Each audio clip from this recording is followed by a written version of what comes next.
So may provisions naman dito guys, magaguide naman kayo dito sa kanilang diffuser and meron din provision dito sa pinaka-cab light natin kung paano siya ilalagay. So may space naman dyan and i-click mo lang paikot and yun na guys, nakakabit na siya. Ganun lang kabilis and kung makikita nyo guys, hindi siya maalog or hindi siya maluwag, talagang fit na fit yung pinaka-diffuser ng ating ilaw dito sa 60XS natin na cab light. Hi guys, very exciting yung unboxing natin today kasi pinadalan tayo ni Aputure ng kanilang mga lighting setup para sa studio natin. Itong products na pinadala ni Aputure is ito yung pinakabago nilang product sa Amaran line nila. Meron tayong cab light, meron tayong LED light. Kaya i-unbox na natin and i-check na rin natin yung specifications and later testing na rin natin para makita ng mga viewers natin kung maganda ba yung quality ng mga bagong products ni Amaran and kung affordable nga ba. Kaya guys, i-unbox na natin. Unahin muna natin dito sa kanilang LED tube light. Ang kinaganda kasi kay Aputure guys, lalong-lalo na yung mga latest model na mga lighting setup nila is pwede mo na itong kontrolin via their mobile app which is yung Sidus Link app. Pwede ito sa Android and pwede rin ito sa iOS. So ito nga pala pinadala nila sa atin yung Amaran PT2C. So first LED tube light natin to guys kasi usually yung ginagamit natin is itong nasa likod, no? Pero para mapagana mo itong nasa likod, even though na pwede mo siyang kontrolin via mobile app and Bluetooth siya, hindi siya portable. So hindi mo siya matatransfer sa ibang lugar or hindi mo siya makiklip na nakaibabaw or nakaside unless na nakaplug siya. Ito guys, yung PT2C ni Amaran, meron na siyang built-in battery. So hindi mo na siya kailangang isaksak all the time kung gagamitin mo siya sa labas or kung gagamitin mo siya sa studio mo. By the way guys, ililink ko lang lahat sa description box sa ibaba yung mga link ni Amaran kung gusto nyo itong orderin online. First is very secure talaga yung kanilang packaging. Well, nung dineliver sa atin guys, sobrang secure talaga siya. I think naka-double box ata to nung dineliver sa atin lahat via DHL ito guys. Kaya sobrang secured and sobrang safe and may nakalagay pa na lithium battery included inside. Kaya sigurado na iingatan to ng mga courier kapag i-deliver sa atin. Going back sa Amaran PT2C guys, makikita nyo meron siyang carrying case dito na meron din siyang protection, no? Hindi siya yung flimsy lang na carrying case. Makapal siya and I think kahit mahulog nyo to, kung dala-dala nyo man accidentally nyo mahulog, hindi basta-basta masisira yung inyong LED light. So buksan na natin and then tingnan na natin yung mga inclusions ng ating PT2C. So ito yung pinaka-itsura ng loob niya guys. Kung makikita nyo, meron talaga siyang portion para dun sa ilaw. May portion din siya para sa saksakan and may portion din siya sa mga cable. So andito guys sa isang packet yung kanyang instruction manual and warranty card. Yan kung makikita nyo. So lahat to may QR code and pwede nyo itong i-register online and andito na rin yung QR code para sa Sidus Link app ni Aputure. Meron na rin siya included na clamps na pwede mong ilagay sa tripod para kung gusto mo na nakaangat siya dito sa likod, vertical or horizontal, pwede mong gawin yon. So dalawa ito guys. Kasi medyo mahaba siya para sigurado tayo na secured and hindi siya mahuhulog kapag nilagay natin tong clamp na to sa ating LED tube light. Next naman is yung kanilang cable kung paano mo i-charge yung ating LED tube light. Meron na rin siyang kasama ditong parang I think weight ito para balance yung ating tube light kapag nilagay natin sa tripod. And ito naman yung pinaka-cable natin. So very good thing na USB Type-C to guys kasi pwede mo rin itong i-charge via your power bank. Kung maganda yung quality ng power bank mo and mataas yung milliamperes or yung wattage na output ng inyong mga power bank, pwede nyo ring i-charge yung inyong LED tube light via the power bank. Pero ito yung kasama natin or ito yung kasama ng package kapag binili online. Mahaba din guys yung cable nito, no? So kahit ilalagay nyo siya sa likod nyo at gusto nyo siyang i-charge, aabot to sa mga outlets ng studio nyo or ng mga kwarto nyo or saan nyo gustong gamitin yung LED tube light. Ngayon naman guys, tingnan natin yung pinaka tube light natin guys. And isa lang masasabi ko talaga, pag Aputure ang product nyo pagdating sa lighting is talagang maganda yung quality niya guys. Heavy duty at talagang makikita mo na hindi tinipid sa materials na ginamit. So this Amaran PT2C LED light I think nagkokosto ng around 12 to 15,000 guys. And I think nasa 36 inches yung haba nito. Wala lang akong measurement pero assuming ko mga nasa 30 to 36 inches yung haba niya. Heavy duty siya guys and talagang maganda yung plastic na ginamit dito. Kung makikita nyo rin guys, both ends meron tong provision na pwede nyo ilagay sa inyong mga tripod. Ibig sabihin nun, pwede mo siyang ilagay ng patayo or naka side view or naka horizontal or vertical. Dito naman sa front niya guys, andito yung pinaka output ng ating LED light ng PT2C natin. And sa likod naman, andito yung branding ng Amaran. Of course, yung code niya which is yung PT2C. And may portion din siya dito ng controls ng ating LED light. Kung mapapansin nyo guys, lahat ng controls ng ating tube light is nasa likod. So hindi siya kasagabal kung nakakabit ka sa tripod kasi wala siya sa ilalim. And hindi rin siya sagabal sa output ng ilaw ng ating tube light kasi wala din siya sa harap. Ang kinaganda rin nito guys, meron siyang maliit na LED screen dito para saktong-sakto yung output ng ilaw na gusto nyo. Kung gusto nyo i-customize ng kung anong temperature ng inyong ilaw, kung anong kulay, kung gaano kalakas, gaano kahina, lahat yun makokontrol mo via the mobile app din using yung Sidus link, and pwede din via dito sa kanilang pinaka-LED tube light. So try na natin i-on to guys para makita na natin yung itsura ng lighting na nilalabas ng ating PT2C. So press lang natin yung power on button, and kung makikita nyo guys, ewan ko lang kung napapansin nyo, nag-RGB siya dito, no? So ang ganda ng outlet niya or ng output ng lighting niya. Hindi siya sabog at talagang ang ganda. Very precise yung mga colors na nilalabas ng ating LED tube light. So dito sa LED screen niya guys, kung mapapansin nyo, meron siyang portion dito sa left side ng stat, INT, merong speed, merong move. So pwede mong ibahin guys kung ano yung klase ng lighting setup nyo dito sa kanilang RGB tube light. Pag kinilik nyo naman itong menu button dito guys, lalabas yung mga option niya na color fade, color cycle, kung gusto nyo ng 1 pixel chase, 2 pixel chase, 3 pixel chase, and currently nandito tayo ngayon sa rainbow, and meron din tayong pixel fire na option dito. Ayan guys, kung may mga shoot kayo sa labas na gusto nyo na may portable kayong ilaw na dala, na siguradong hindi kayo mahihirapan or talagang maliwanag yung ilaw niya, marerecommend ko talaga tong Amaran PT2C LED tube light.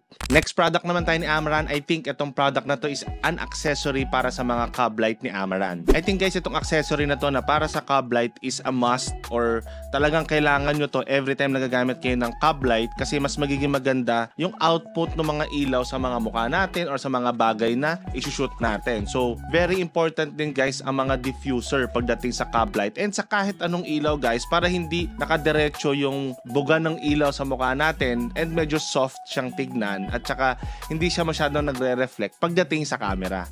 So meron silang binigay na I think Light Dome Mini SE, so para ito sa cub light natin. So meron siyang pouch na kasama kaya hindi ka na mahihirapan dalhin to or gamitin siya sa labas every time na meron kang shoot or meron kang event na pupuntahan, magagamit mo yung kanilang diffuser kit. And guys, sobrang liit lang din ito and very portable, and syempre ang importante, very lightweight lang siya. So i-unbox na natin para makita din natin yung pinaka-itsura niya.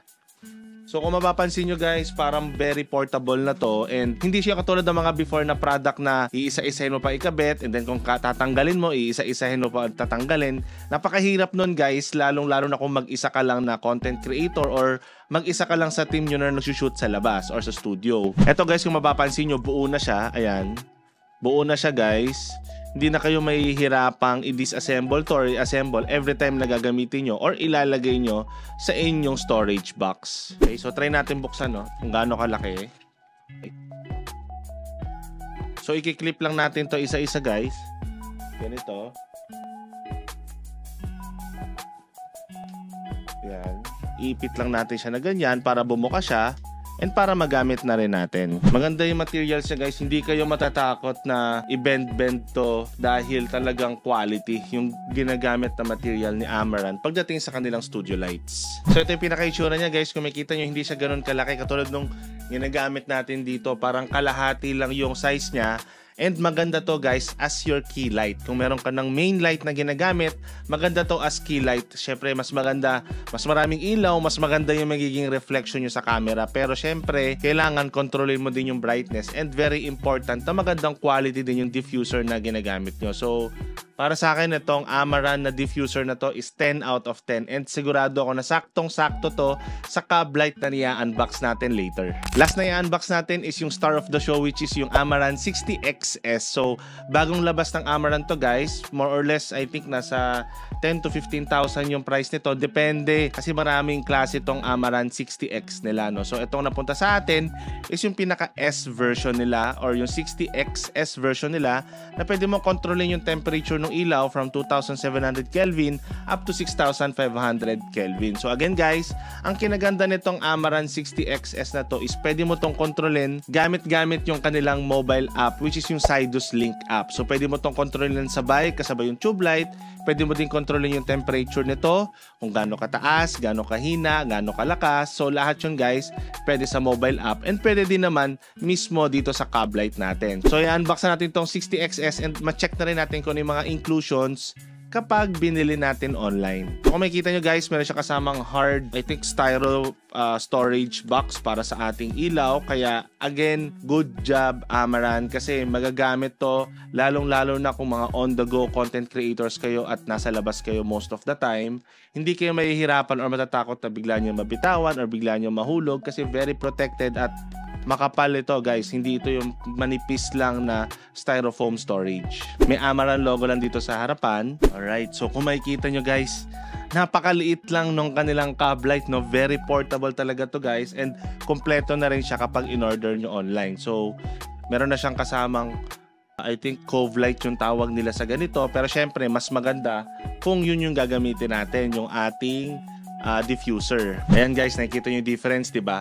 Mas maganda yung magiging output ng ilaw kung lalagay nyo yung diffuser compared sa standard lang na cove light na kasama ng ating 60XS. Again, may instruction manual na rin siyang kasama. So, i-scan nyo lang yung QR code and lalabas na rin yung registration sa inyong Sidus Link app. So, may kasama na rin pala itong fabric diffusion para sa ating cove light. So guys, maganda rin pala kasi pwede mo rin ito lagyan ng mga external battery. So, kung hindi mo gagamitin yung pinaka-outlet ng inyong cab light ng 60XS nyo, pwede nyo din tong i-on or i-charge basta meron kayong NPF batteries. So ito guys, marami akong NPF batteries dito kasi ginagamit ko dito sa mga ibang studio lights natin every time nilalabas tayo or may show tayo sa labas, or kahit dito sa studio natin na kung ayoko isaksak yung mga studio lights ko, ginagamit ko ng NPF battery ko. So pwede rin siya dito sa ating Amaran 60XS basta nakasaksak lang to sa inyong cab light and meron din kayo NPF battery. So I think kailangan guys, dalawang battery meron kayo. Andito na rin yung pinaka-clamp kung saan natin ilalagay yung ating